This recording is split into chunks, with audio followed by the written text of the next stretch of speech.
So we have 15x equals 1. Oh, where was I at? I'm substituting back up here. So I have 4 times 11 minus 2. 4 times 11 is 44. 44 minus 2 is 42.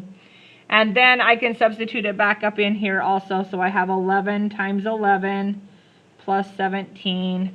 So that should add up to be 138.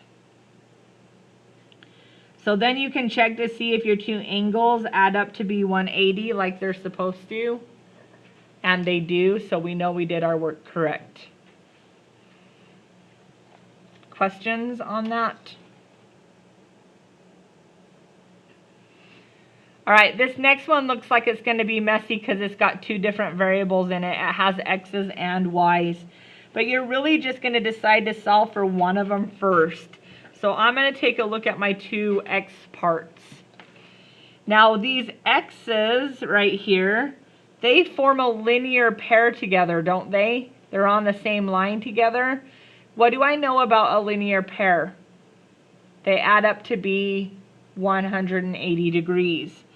So I know I can take my x's and add them together, take my y's and add them together, or my numbers here and add them together and set it equal to 180.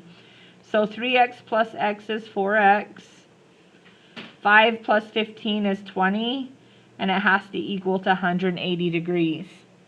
So now I can just solve this equation by subtracting the 20 to the other side. And I get 4x equals 160. Divide both sides by 4. And I get x equals 40. Now this time it said to find x and y. So I just found x. I can do the same thing with y, or I can try to substitute these in to try to make the math a little bit easier. It's up to you guys. Are you guys all right just adding these two together and equal them to 180? Because they're also a linear pair. So we'd have 4y plus y, which is 5y. And we'd have 20 minus 15, which is a positive 5. So 5y plus 5 equals 180 because they're a linear pair together. You'll just solve that equation now by subtracting 5 to the other side. And then dividing by 5.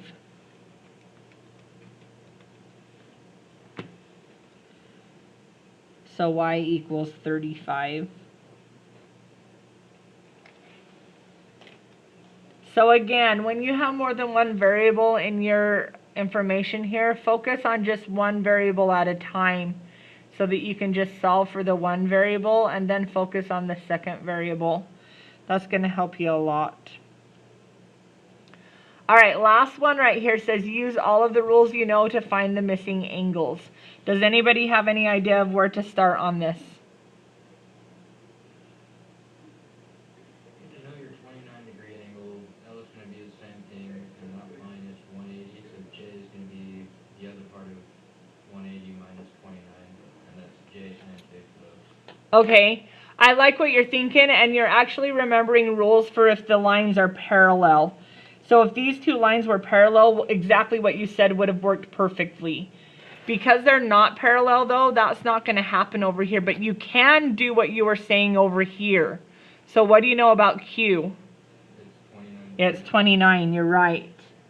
And what do you know about N? It would be 180 minus 29, right? Because they're a linear pair together. So this one's 151 and that one's 151. Okay. Now to get over here where Taylor was talking about, they want you to remember a rule about triangles. Does anybody remember what a triangle adds up to be? 180. So take 180 minus the 98 and minus the 29, and that will tell you what angle P is. Shout it out for me when you get it. 53. Thank you. It is 53. So if this is 53, guess what L is? 53 because it's vertical. Then you can find J because they add up to be how much? 180. So 180 minus 53 gives you J, which is 127. And if J is 127, what do you know about M? It's 127 because they're vertical angles. Now let's drop down here and do the same thing with the 98. If the 98 is this angle, what's angle A? 98. And if this is 98, I know A and S add together to be 180. So do 180 minus 98 and you get 82. And if angle S is 82, what's angle R? 82 because they're vertical angles. So if you know how to use your vertical angles and your linear pairs, your supplementary angles there, then you solved this whole thing. Again, maybe just to give you that one rule that wasn't written down for you today is that the triangle's angles